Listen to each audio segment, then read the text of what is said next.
What's remarkable and fun about dog cognition is I think dogs are just a wonderful example of what cognition actually is. You can be absolutely genius in one area, one type of intelligence, and you can be completely vapid in another. And that's why we love dogs.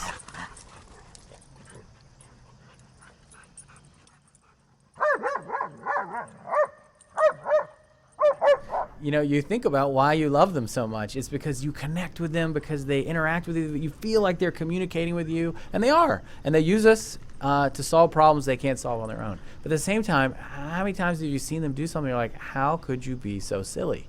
I mean, really, you don't understand that? And probably they don't. And that's the beauty of being a dog.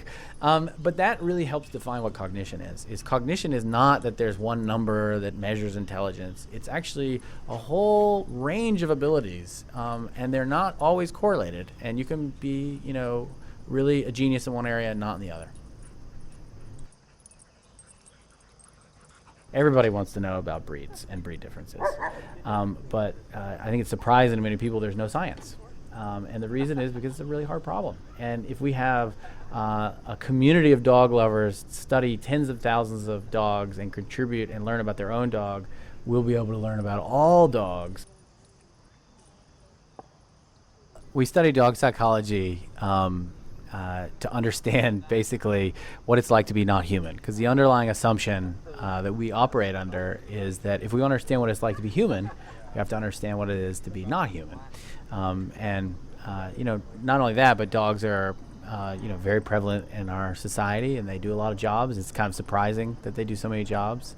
And so we're hoping the things we learn can help us help dogs do their jobs even better.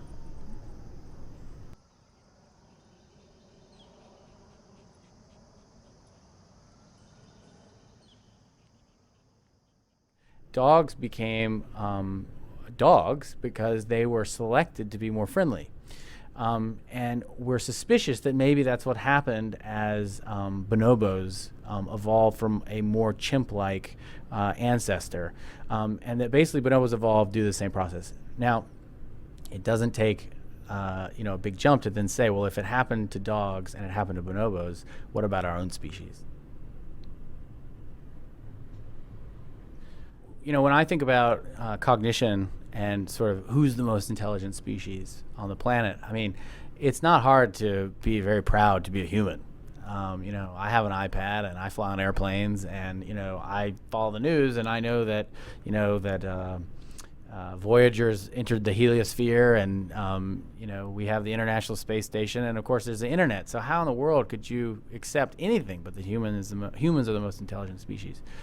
Well, if you celebrate all the things we can do, you start forgetting the things that we also are a little bit ashamed of. So, we have problems taking care of the environment. We obviously, universally, if you look across every continent where there are humans, there has been genocide in the last 200 years. We have a really hard time cooperating, small scale actually. And I would suggest to many people that there's some other species that are way better at some of those things than we are.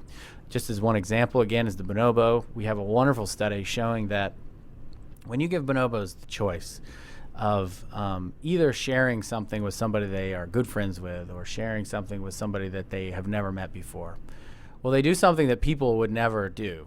And when you ask people this question, you can think about it yourself. What would you do? If I gave you $100, would you share it with somebody you know, or would you give it to somebody you've never met before? Well, pretty universally, everybody says, well, I give it to somebody I know, of course. Well, bonobos do the exact opposite. They actually prefer to share with somebody they've never met before.